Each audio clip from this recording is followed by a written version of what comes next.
बच्चों, हम अभ्यास प्रश्न कर रहे थे पाठ 17 के श्वसन और गैसों का विनिमय के, और आज के जो हैं वो है कूपिका वायु की तुलना में वायुमंडलीय वायु में PO2 तथा PCO2 कितनी होगी, मिलान करें तो यानी इसमें से हम देखेंगे PO2 उच्च और PCO2 न्यून। यानी वायुमंडलीय वायु में ऑक्सीजन का आंशिक दाब 159 मिलीमीटर Hg तथा कार्बन डाइऑक्साइड का आंशिक दाब 0.3 मिलीमीटर Hg होता है, जबकि कूपिका वायु में ऑक्सीजन का आंशिक दाब 105 मिलीमीटर हो जाता है और कार्बन डाइऑक्साइड का 40 मिलीमीटर Hg रहता है। सामान्य स्थिति में अंतः श्वसन प्रक्रिया की व्याख्या करें तो सामान्य स्थिति में जब अंतः श्वसन है यानी सांस जब हम लेते हैं तो उस कंडीशन में आप देखिए जो डायाफ्राम है ये थोड़ा सीधा हो जाता है और फेफड़े जो हैं वो फूल जाते हैं, है ना। इस दौरान अंतरापर्शुक जो पेशियां होती हैं, बाह्य अंतरापर्शुक जो पेशियां होती हैं, उनके संकुचन के फलस्वरूप पसलियां जो है आगे की ओर हो जाती हैं, बाहर की ओर आ जाती हैं और स्टर्नम नीचे की ओर हो जाता है। ये पसलियां हैं, ये पसलियां जो हैं ये पसलियां बाहर की ओर आ जाती हैं, है ना, और स्टर्नम नीचे हो जाता है और ये जो आपका डायाफ्राम है ये हल्का सा फ्लैट हो जाता है। ये देखिए यहाँ पर ये हल्का सा आपका फ्लैट हो गया डायाफ्राम, है ना। जब हमने अंतः श्वसन यानी सांस अंदर ली, इनहेल किया, जब हमने उस कंडीशन में दबाव पड़ा उसके ऊपर, वो सीधा हो गया और वक्षीय गुहा का जो है वो आयतन बढ़ जाता है। अंतः श्वसन एक सक्रिय अभिक्रिया होती है। अब ये देखिए किस तरह से होती है, कहाँ से शुरू होती है, आपके नासाद्वार से, है ना। आप नाक से सांस लेते हैं, नासाद्वार से होती हुई आपकी नासिका गुहा में जाती है, नासिका गुहा से वो आपके ग्रसनी में, ग्रसनी से कंठ में, कंठ से श्वास नली में, श्वास नली जो है आगे जाकर के दो पार्ट में बट रही है, श्वसनिकाओं में, श्वसनिका जो है श्वसनिकाओं में पड़ रही है और फिर उसके बाद कूपिकाओं में। इस तरह से ये पूरा का पूरा आपकी सांस का जो है प्रक्रिया होती है, सांस लेने की प्रक्रिया होती है। श्वसन का नियमन कैसे होता है, रेगुलेशन कैसे होता है, तो आपको बताया गया था कि रेगुलेशन जो है वो कौन करता है, मेडुला ऑब्लोंगेटा और पॉन्स। तो मेडुला ऑब्लोंगेटा में जो है आपका पृष्ठ श्वसन केंद्र होता है और अधर श्वसन केंद्र होता है, ये आपको बताया गया था।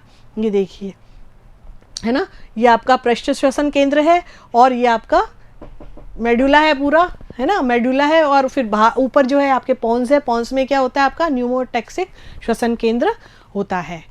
ठीक है, ये आपको मैंने बताया गया था। इसके बाद तीन जो केंद्र हैं ये देख लीजिए, आप इधर अलग से देख लीजिए, ये अधर श्वसन केंद्र है, ये पृष्ठ श्वसन केंद्र है और ये न्यूमोटैक्सिक श्वसन केंद्र होता है आपका।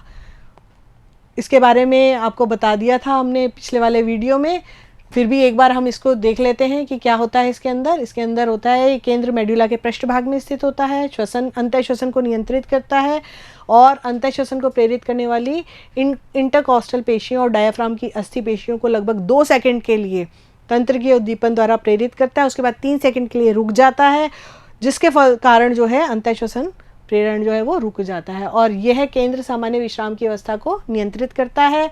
पेशियां शिथिल हो जाती हैं, प्रत्यास्थ प्रत्यक्ष के कारण निश्वसन होता है यानी सांस बाहर आती है। इसके लिए उद्दीपन की कोई आवश्यकता नहीं होती है। यह श्वसन लय कहलाता है जो जीवन पर्यंत चलता है।